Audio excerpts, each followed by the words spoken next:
Pistons. Let's talk about Jalen Duran, or some may call him Jalen Duran. Let's talk about him. Let's say it this way: he is not a starter per se, yet he's becoming a starter.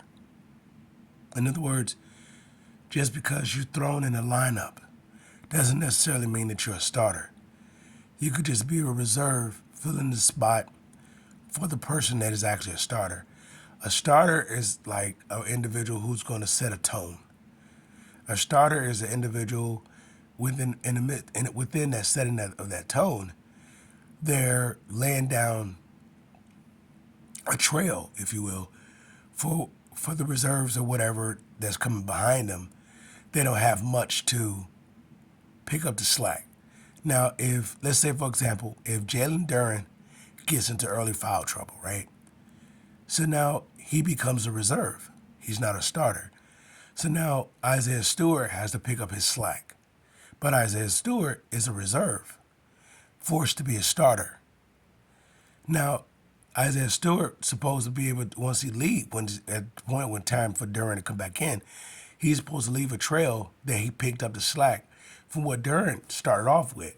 But if Duran wasn't able to start off the trail, then now Stewart has to do double duty, and that's not it's not Stewart's game. So all that being said, Duran is not a starter. He is a starter by default. So if I were to say that's the same as saying Kay Cunningham is a starter for the NBA All-Star game, I would say no. If he's a starter for the NBA All-Star game, there wouldn't be a necessity or a need for there will be a campaigning for him to be an all-star. He is already bookmarked. Is already booked for him to be in the all-star game, not by his play. Excuse me, not just by his play, but by his reputation of his play. Once you earned your keep, you earned your keep. So he at most he had come in as a reserve, unless you're talking about if somebody sits out, someone gets hurt, and then he fills in. You remember how, I don't know if the guys can go back in a time capsule of when Penny Hardaway was hurt with the Orlando Magics, but he was elected as the Eastern, starting point guard by the fans. Yet Tim Hardaway Sr. was the one who had the numbers because Penny Hardaway was out majority of the season. But due to votes, he took that spot. So it's like Tim Hardaway Sr. is Cade Cunningham. So if he's going to take that spot, it's going to be because of Penny Hardaway is not there. So I say all that to say this about Duran, and I'm doing a mixture with Cade and Duran. Cade is an all-star, yet he's not an all-star. Not yet. He haven't arrived yet. He's developed enough rapport that he has arrived, but he hasn't arrived yet. If there's a campaign for Cade or you got to vote for Cade, then he's not an all-star. You're making him to be an all-star. So with that said, with Duran, he's not a starter. We're making him to be a starter by default. Now, in replace of that, what would I do? Well, it is a two-way street. They're putting him in that position to see if he fits that position. It's sort of like a sink or swim situation. Well, we put him there to see if he can handle it. If he can handle it, there's a growing process. There's a maturity, a part of being a starter. Going with Duran, if he's developing as a starter, as the starting point, start setting the tone.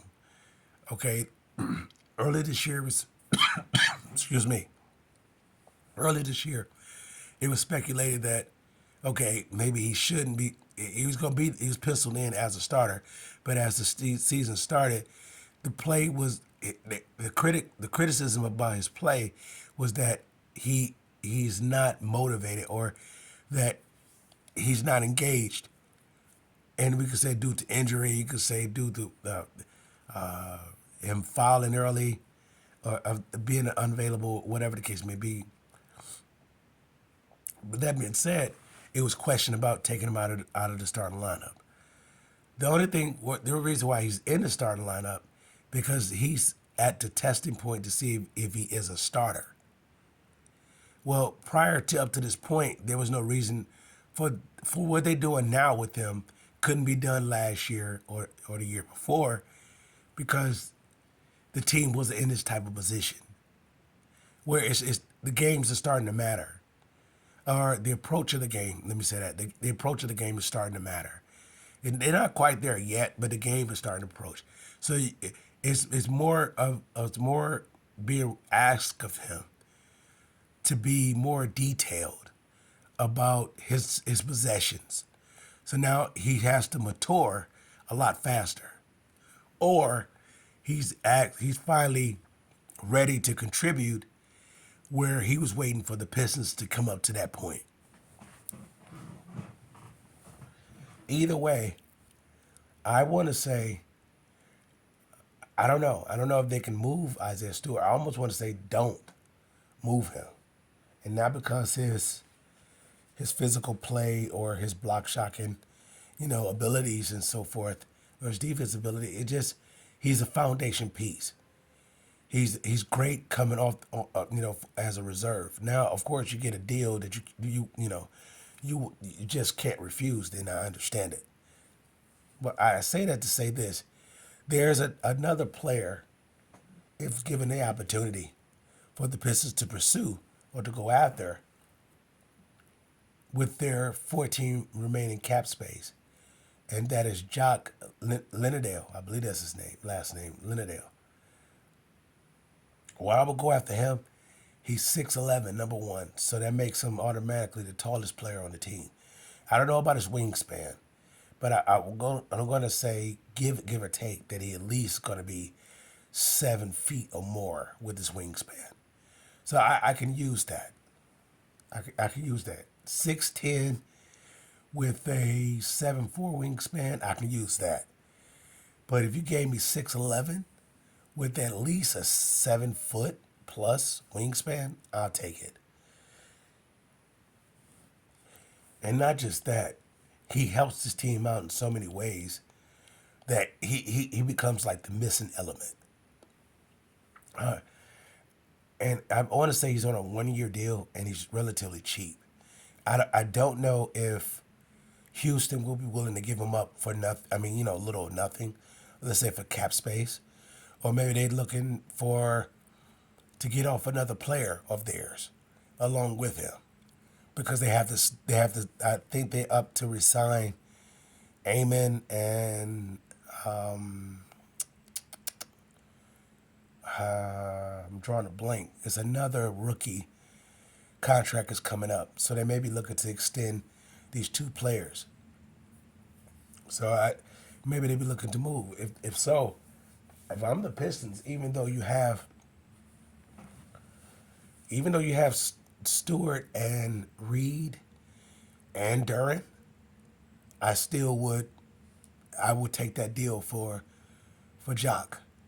Here's the reason: because I believe Jock is a starter. Now, he may not be a finisher, but I believe he's a starter. I would say he'd be a perfect complement to, excuse me, to Isaiah Stewart. Jalen Duran, and in addition to that, Jock would also be a good substitution for just in case if Duran doesn't figure it out. I'm not signing back Duran, or I'm not extending him, giving him an extension for him to be a reserve. Unless I'm moving, because of what he gives me, I don't need it as a reserve. So, Jock Linadale, give me a safety net for the likes of Duran if Duran doesn't figure it out as a starter. So Duran has, in my book, he has until the end of the season to figure it out, unless a deal comes up by trade deadline, and we'll work out something, or maybe the deal is not put away, is talked about and be further discussed in the draft, during maybe part of a package deal, etc. But anyway, that's my take on that.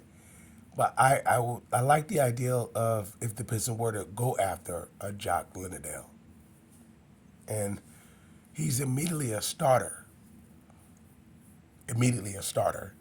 because he could set a tone early. He could set a tone. He's pretty smart, and I need that as my starter. Very specifically, as a Piston is starting to play mental ball, which means that they're starting to be conscious of each possession. The game is slowing down where it's starting to matter, even the little things. Now, what typically what happens with this is that you start to hold your teammates accountable, and then now your teammates, instead of rebelling towards that, is either sink or swim. It's either you're part of it or you're pretty much out of it. And they more so embrace this accountability, and this is what they build this contending team. That's why they lost to the likes of a Golden State team, or to the likes of a Milwaukee team, or the likes of, I want to say, a New York team, or you could say, for a good deal, a Cleveland team. They've been there and done it. Orlando, they've been there and done it. Boston, they've been there and done it. Detroit haven't been there and done it. So I need less mistakes as possible. And I say Jock, because he check all the boxes for me. He gives me the length that I need. He gives me the perimeter scoring that I need. He also gives me the shot blocking ability that I can use. Let's see, he's on a 1 year deal. He gives me the security to Duran, even though I wouldn't say that's my last move. That's a move that's positioned me for another move. It still doesn't put me in a stranglehold, or, you know, uh, not the ability to be able to do something in the off season. It still put me in a position to do something, and I believe they will have his bird rights, and they can resign him if it comes down to that. Let's say if they decide to move on from Duran, which I wouldn't be against at that point, because it would show me that he's not what the money. It would be like a Sadiq Bey situation. Sadiq Bey was asking for starter money, but he wasn't a starter. He was a reserve. So it would be the same thing with Duran. Duran may come in asking for starter money, but your play is a reserve. So I can move on from that. This team is moving on. I mean, look at the players that have taken a leap forward this year, from the restored original pieces. Of course, we're going to exclude the Killian Hayes and Sadiq Beys and that beginning process. We exclude all that. Let's start with this next wave of the Cades of the world. And out of his group, I think he's the only one on the team out of his draft class, the draft of the Pistons, that is. He's the only one on his team. And then you go from there to Ivy and Duran. So Ivy has put himself in a position to be re-signed as an extension. I mean, with the extension, because his game has improved. It's developing. It's clear that he's not a reserve. He's a starter. He can start along with Cade. Of course, it took a coach that was willing to do so. Not trying to say Monty Williams wasn't. That could be a mixture that he wasn't allowed to, or that he was. It could be either or. One. Excuse me. So with that, even with that being said, I Jaden has taken a step forward. Even Asar Thompson has taken a step forward. So you see, the team is progressing. As individuals are progressing, their foundation of, let's say, the pieces that Troy Weaver brought in of the what's the word we're looking for? The lottery picks. They're taking a step forward. Even Sasser's taking a step forward. So Duran is the only exception that hasn't taken a step forward. Isaiah Stewart is what he's going to be. He's going to give you what he is, but the difference is he has taken a step forward, and what he did is being more consistent at it or being more dependable for it. He's becoming more dependable and more reliable. So I'm looking at a guy like Jock Linnedale and maybe Kevon Looney. Maybe not both, unless you can swap out another big. And what I would say, Linnedale helps out Tobias a lot too. And if I were, it give me more options to move. Even though either way, if they trade for Linnedale, to say if they were to or were able to or not, they still have flexibility now to further evaluate Duran, at the same time be looking to do what's best for the team, which may be letting him, put him in a trade package. Now, I'm not saying give up on him. No, it's either he's a starter or he's not. And once again, if we're saying that he's a starter, then you set the tone. If you're coming in still fouling, you're still figuring it out. Either you're figuring out that you don't want to be there, or you're figuring it out that the game is that advanced, and the opposing team has found your weaknesses and they're exploiting it, or you haven't made adjustments in your approach towards this, where you're correcting, yourself from getting these early foul troubles and so forth. It's based upon that if he's progressing with that. If he's not, then he's not a starter. But yeah, he's up for an extension. But I can't, I wouldn't, no, I can't. I would only pay him what Stewart is getting paid. I wouldn't pay him anything more than that. Matter of fact, I would pay him a little bit less than that. But I will pay him at least 15. Not at least, at the most 15.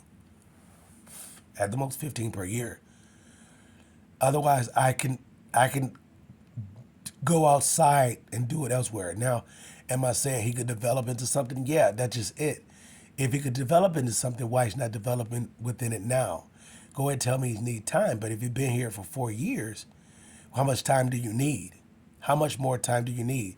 Of course, I'm taking into consideration different coaches, whatever. That even with that being said, we could say that him and Jaden is two different types of players.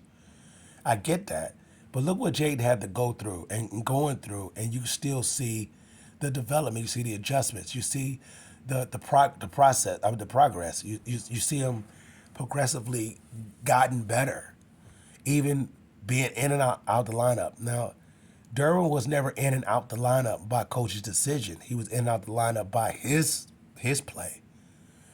So, of course, injuries is what they are. So I'm coming around to understand that I can move on from him. And wouldn't that be something if he was part of a deal that I want to say gave me my dream situation? And I'm coming around to not being so tight to it or so having this grip towards it, which is Zion Williamson. Because now I see that this team has so many other options. With the piece like Duran, a young piece, which probably at one upon a time that was considered untradeable, you want to see what you have and develop it. You weren't saying it was untouchable, but you were saying it was untradeable because you want to see if it develop into what you potentially have an idea that it can be. But then now you get to the place where you can put it inside of a package with your $14 million or with additional player, and you could up the ante, and get another, I want to say a player that's at Cade's level or a player that's above Cade's level. And of course, we're not talking about in the backcourt.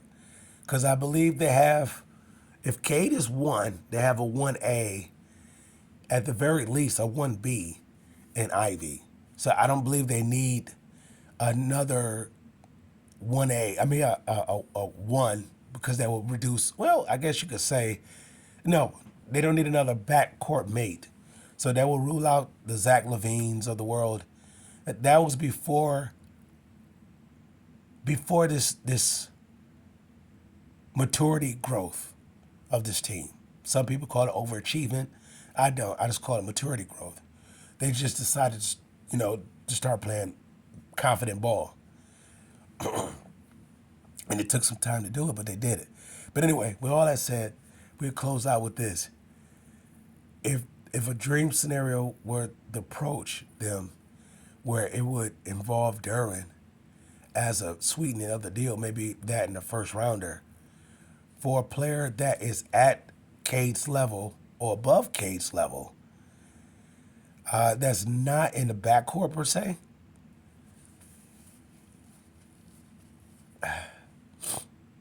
I would take that deal. As long as it's up, as long as we're talking about it's at the front court position, we're talking about forward and center spot, power forward and center spot. We have enough wings already. And even the decision to move on from Tim Hardaway Jr. or resign, whatever the case may be, they have enough wings. With that being said, Pistons fans, I salute.